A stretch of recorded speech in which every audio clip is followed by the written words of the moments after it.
Y'all want to know the real reason why we all talking about the draft? It's simple.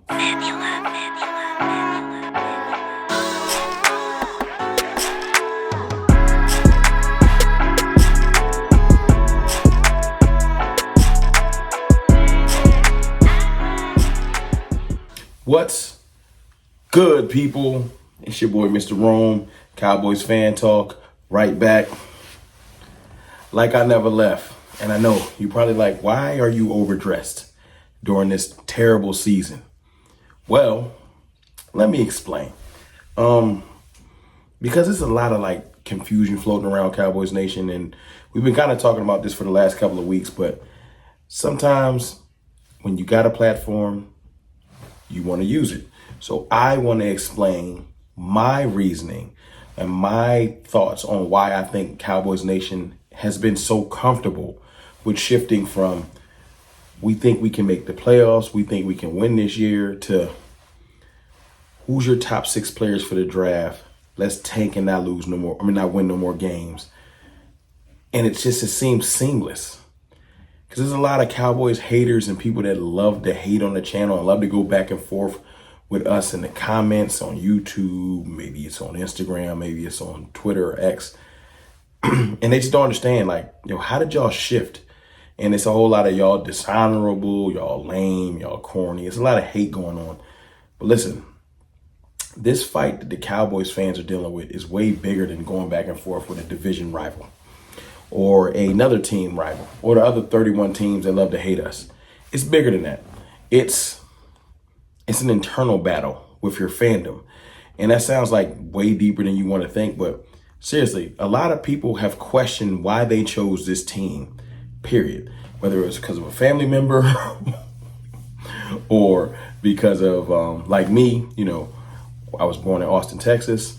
Everyone has their reasons why they became a Cowboys fan, or why they wear this star, and why they feel like some unrealistic, some type of crazy loyalty to a team that don't seem to love you back, but that's fine. I just think that the reason, and I know this is why you're watching, what's the reason? Why y'all so ready to think about drafting? It's one word: hope. The draft provides hope. I know that sounds crazy, because you need to do more than just hope to become back or get back to being a winning team or a contender or whatever you want to call it. Hope ain't gonna get it done. Fine, I understand that.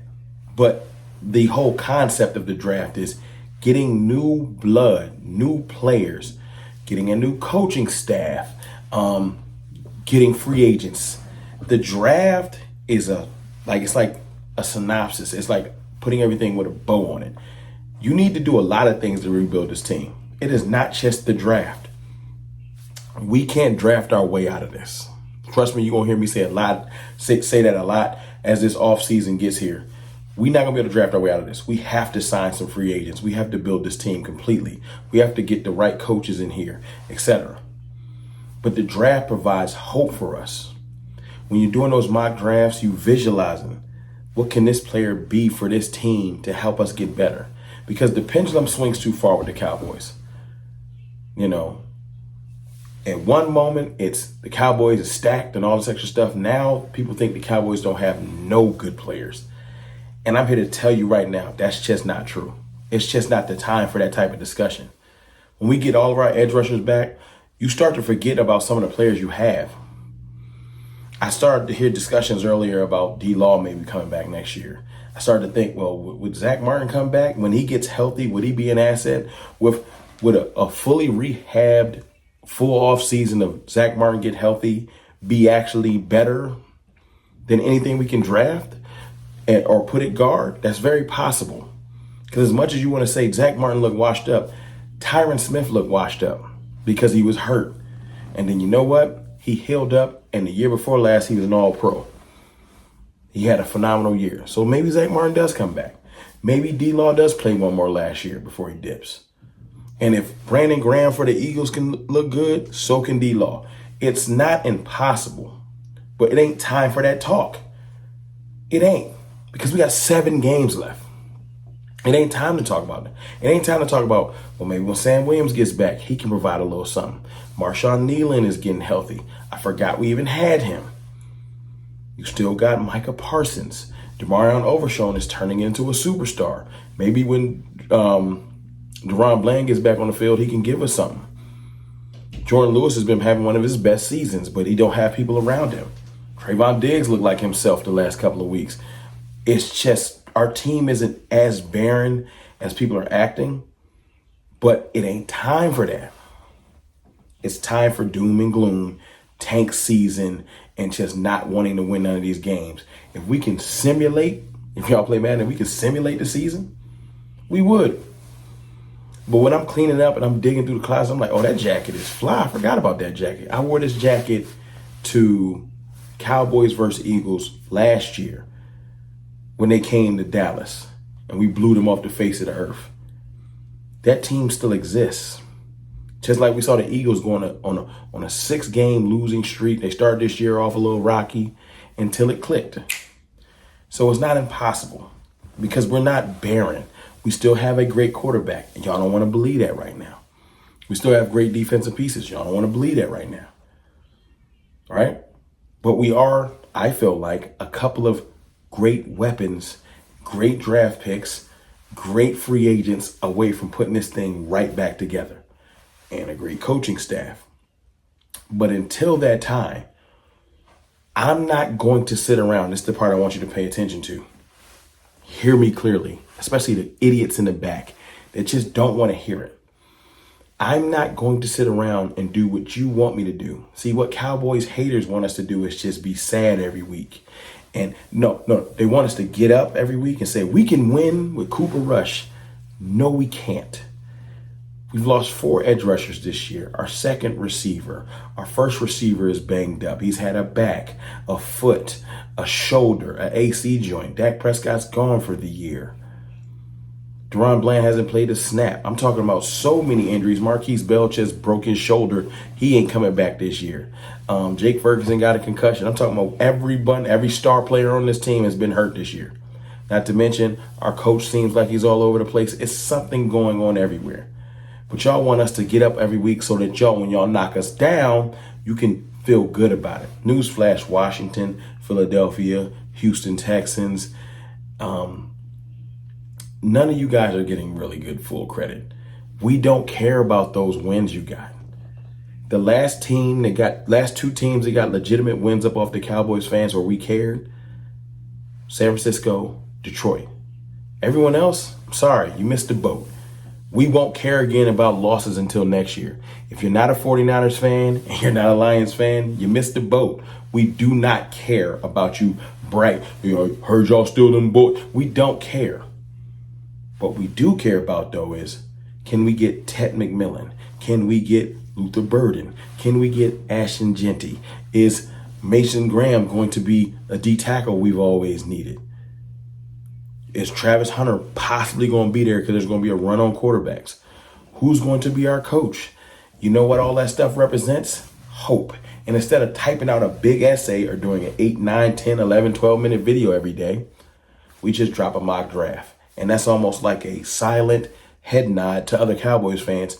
We going to be all right. Will we be all right? I don't know, because our owner is still a crazy person to the point where people on ESPN are now saying, is his cognitive functionality there anymore? We're to the point where people think our owner is senile or is not going to be able to function. So we got a lot of problems. But what we know we're going to be able to do, we're going to be able to participate in the draft. And we're going to have probably a top 6 pick. I can see us getting at least a top 6 or higher. And it's sad that we can't win at football right now, but we might be able to win at the game of losing. That's frustrating, but it's true. Because when that whatever that little song and the Dallas Cowboys are selecting Ted McMillan, Travis Hunter, or whatever, the world is going to get frustrated. And that's when I show back up and turn back into my regular self. Oh, because I'm coming. I'll be back like I never left. That line ain't going nowhere. But sometimes you got to retool. Sometimes you can't have a comeback if you don't have a fall off. Remember that. Cowboys fans, Cowboys haters, you can't have a comeback if you don't have a fall off. And make no mistake, the Cowboys have fallen all the way off. From the top to the bottom, from ownership to the last fan. We hurting right now. The draft represents hope. That's where we at. And if you don't understand that, then you gotta just get over it. Because when I do my next live stream and I got draft something in the title, get mad, hate on it. But if you click on it, oh, we're gonna be talking about the stuff that makes us happy. We're not gonna do what you want us to do, which is just be sad every week. I know it's Washington week and we can't wait to kick y'all while y'all down. I 100% promise you, after watching that terrible passing fest last week, I have no doubt that we still have the best quarterback in the NFC East, and I ain't trolling. See, I pay attention. I listen. I hear the braggadociousness, but I hear Eagles reporters and content creators slowly saying, man, we just got to get this passing game going. Seriously? Because you got a $50 million quarterback too. What's wrong with your passing game? You got more weapons than a little bit.